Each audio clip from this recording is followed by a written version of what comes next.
जय सिया राम, राधे राधे। कैसे हो आप सब? आई होप आप सब अच्छे होंगे। तो आइए जानते हैं 10 महाविद्याएं जो करती है हर एक मन्नत पूरी। कहा जाता है कि जब माता सती को भगवान शिव ने उनके पिता के घर यज्ञ में जाने से रोका तो माता सती की क्रोध स्वरूप अपनी 10 महाविद्याओं का स्वरूप प्रकट किया। इन्हीं 10 महाविद्याओं की पूजा नवरात्रों के पावन अवसर पर सभी मनोकामनाओं की पूर्ति के लिए की जाती है। इन सब महाविद्याओं को इच्छा पूरी करने वाली माता कहा जाता है। आइए जानते हैं कौन कौन सी विद्याएं हैं। माँ काली है प्रथम महाविद्या। 10 महाविद्याओं में जो सर्वप्रथम महाशक्ति है वो है माँ काली या महाकाली।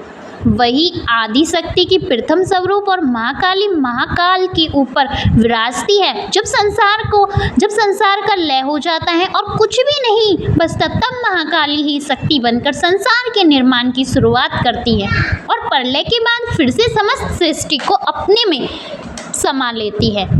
आइए जानते हैं माँ तारा दूसरी महाविद्या के बारे में। माँ तारा से ही आकाश, जल, वायु, पृथ्वी और अग्नि उत्पन्न होते हैं। एक मान्यता के अनुसार जब मधुकेटव का वध हो गया तो इन दोनों दैत्यों के शरीर से ही पृथ्वी का निर्माण किया गया। तब इन दैत्यों के शरीर के पापों की वजह से भूमि पर जीवन मुश्किल दिख रहा था। तब देवी सती ने माँ तारा के रूप में महादेव शिव के साथ अवतार लिया। भगवान शिव दक्षिणेश्वर भगवान के रूप में अवतार लेकर पृथ्वी पर जीवन लाने का कार्य किया तथा सबसे पहले भगवान सूर्य को उत्पन्न किया। भगवान सूर्य को माँ तारा ने आदेश दिया कि वो पृथ्वी पर जीवन लाने के लिए हमेशा प्रकाशित हो। इस प्रकार तारा और महादेव की शक्ति से पृथ्वी पर जीवन संभव हुआ। आइए जानते हैं तीसरी महाविद्या माँ त्रिपुर सुंदरी है।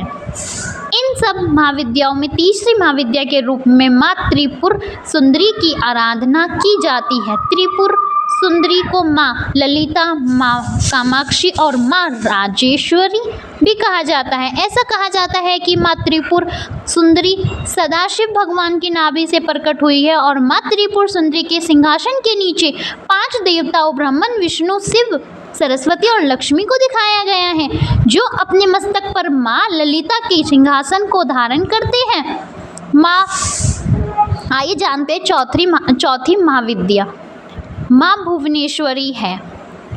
माँ भुवनेश्वरी को यदि प्राकृतिक भी माना जाता है, आदि प्राकृतिक भी माना जाता है। इनसे माया की रचना होती है। इसी माया से माँ भुवनेश्वरी त्र्यंबवर भैरव के साथ मिलकर ब्रह्मन, विष्णु, शिव को उत्पन्न करती है। माँ भुवनेश्वरी ही सभी लोगों की स्वामिनी है। माँ भुवनेश्वरी से ही सभी जगत के जीवों की उत्पन्न होती है, इसलिए उन्हें देवताओं की माता आदित्य का स्वरूप भी माना जाता है। माँ भुवनेश्वरी के शरीर के अंदर सभी ब्रह्मांड विराजते हैं। माँ भुवनेश्वर की आराधना में से मनुष्य हर एक प्रकार की माया से मुक्त होकर मोक्ष को प्राप्त हो जाता है।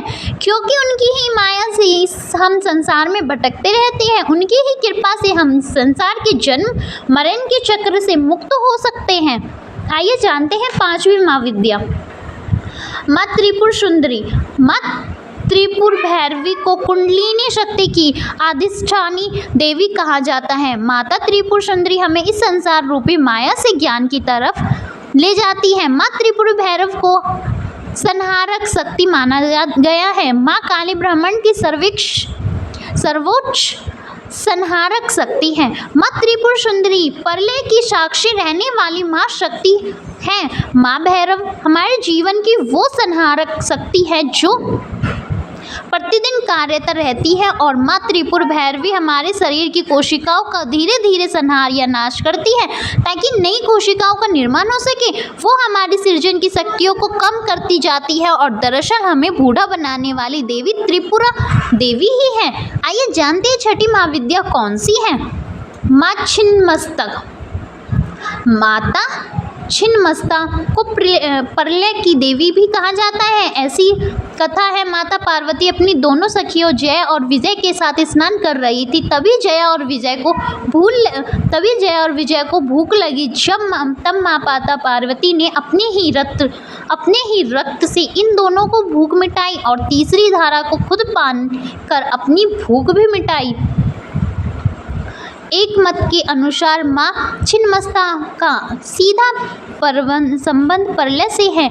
जब सृष्टि का प्रलय होता है तो आद्यशक्ति से खुद ही इस प्रकार अपने सिर को काट कर प्रलय कार्य को पूरा करती है। माँ धूमावती सातवीं महाविद्या। आद्यशक्ति से उत्पन्न 10 महाविद्याओं में 7वीं महाशक्ति है माँ धूमावती। माँ धूमावती का रूपता वैराग्य, अशुभता, कमजोर, बुढ़ापा, दरिद्रता के लिए जानी जाती है। माता धूमावती को मृत्यु की देवी की सखी भी कहा जाता है। इन सभी अशुभ संकेतों के बावजूद भी माता धूमावती वरदान देने की स्थिति में दिखाई गई है। उन्हें संतान देने वाली देवी के रूप में भी पूजा जाता है। आइए जानते हैं 8वीं महाविद्या, माँ बगलामुखी।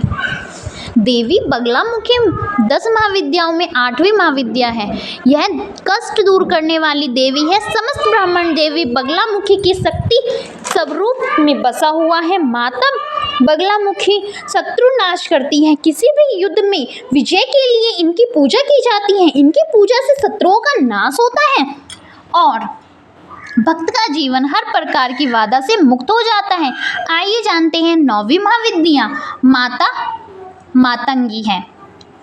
आदिशक्ति की इस महाविद्याओं में से 9वीं महाविद्या देवी मातंगी है। देवी मातंगी को तांत्रिक सरस्वती के नाम से भी जाना जाता है। ऐसा कहा जाता है कि मातंगी माता का प्रकट्य गिरे हुए भोजन के टुकड़ों से हुआ है। दरअसल माता पार्वती के गिरे हुए भोजन के भागों में एक सांवरे रंग वाली स्त्री ने जन्म लिया जो मातंगी देवी के नाम से प्रसिद्ध हुई।